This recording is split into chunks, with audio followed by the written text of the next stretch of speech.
What's up, everybody? Brothers, sisters, psychonauts, and seekers of truth. It is Ananka, and welcome to my bazaar. Today, I will be reading a Norse legend for you. The title of this legend is The Kidnapping of Idun. This version comes from the book Viking Spirit by Daniel McCoy. With all that being said, let our story begin. Odin, Loki, and Honir went on a journey that took them through a barren, mountainous land. They could find little food to eat, and they were hungry. Then, when they rounded a certain mountain crest and caught sight of the valley below, they saw that a herd of oxen was grazing in the valley.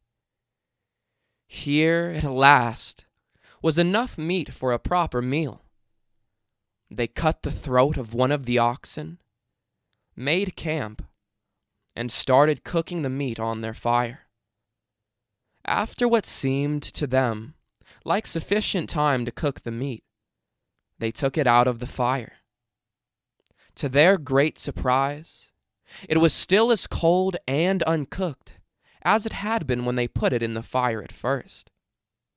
So they put it back in, rearranged the embers around it, and chatted for a while.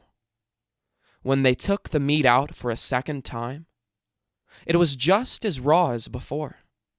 They were quite perplexed by this, and discussed what might have been going on. In the midst of their deliberations, a low, cruel voice addressed them from above, saying, "It is I who have rendered your fire useless." Startled, the three gods looked up and saw an exceptionally large eagle sitting on the bare branch of a gnarled, dead tree.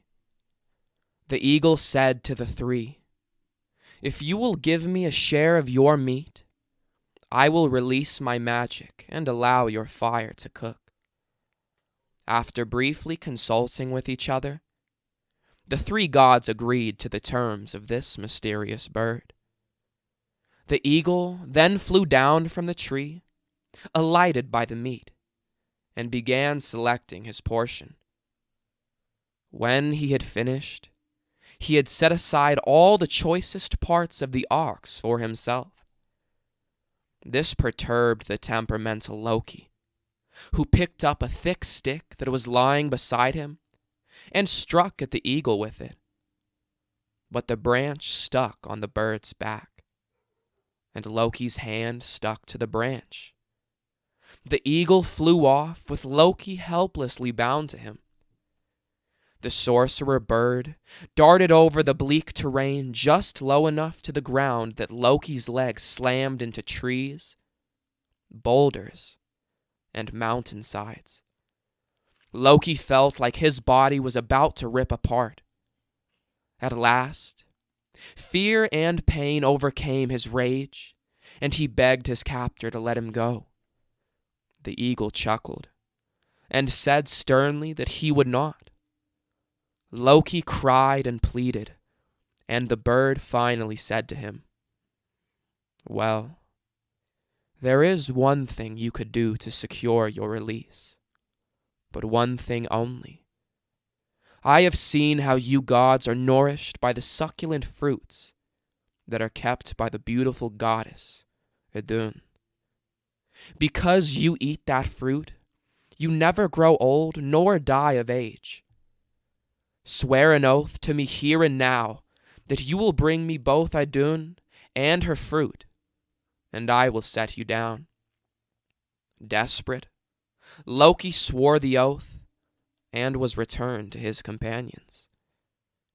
Loki and the eagle had agreed that at a certain time, Loki would coax Idun out of Asgard, and the eagle would be there to carry her off. Loki followed through with this end of the bargain, and led Idun to believe that he had found a grove outside of Asgard's walls, where there grew fruits even more marvelous than hers. He offered to show it to her, and suggested that she bring her basket of fruit so that she could compare hers to the ones that grew there.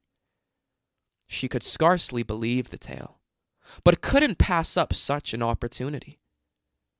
When the two had gone a sufficient distance from the god's stronghold, the eagle, who was none other than the giant Thajazi, swooped in, snatched up the goddess, and carried her away to his home in Thrymheim, the home of thunder.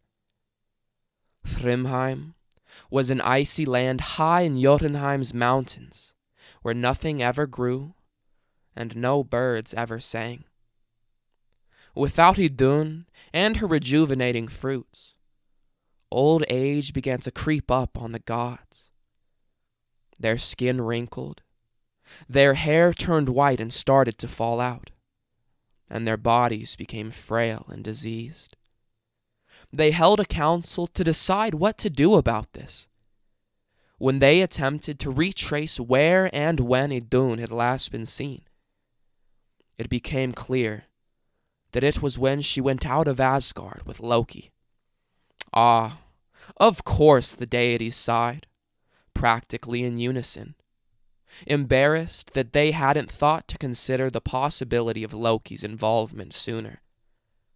Loki was seized and dragged before the assembly, where he was threatened with a slow, torturous execution if he didn't retrieve Idun and her fruit himself. Terrified, he immediately agreed to get her back, and he instantly thought of a plan by which he could do so. Freya owned a set of hawk wings that enabled their wearer to transform into a hawk, and Loki said he would need these. Freya, perhaps the most anxious of all about her diminishing beauty, granted his request. Loki put on the hawk wings and took off in flight to Thrymheim.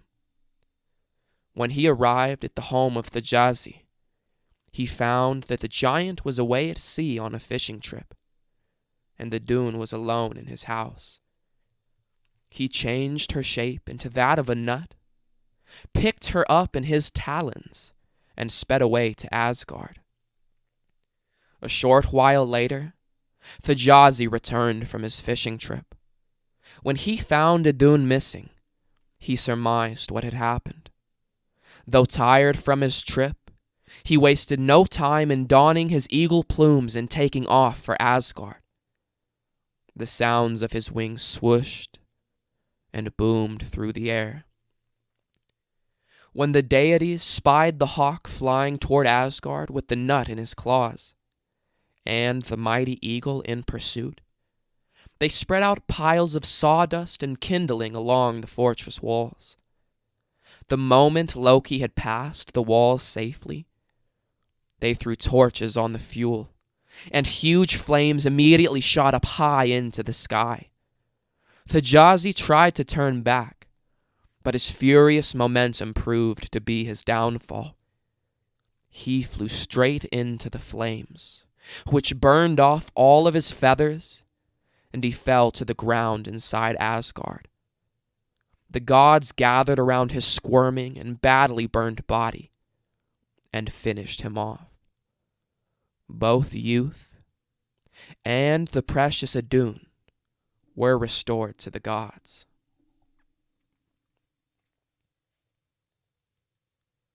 All right, everybody. That is the end of our story. If you enjoyed it, don't forget to like, share, comment, and subscribe. And I will see you in the next one, fam. Deuces.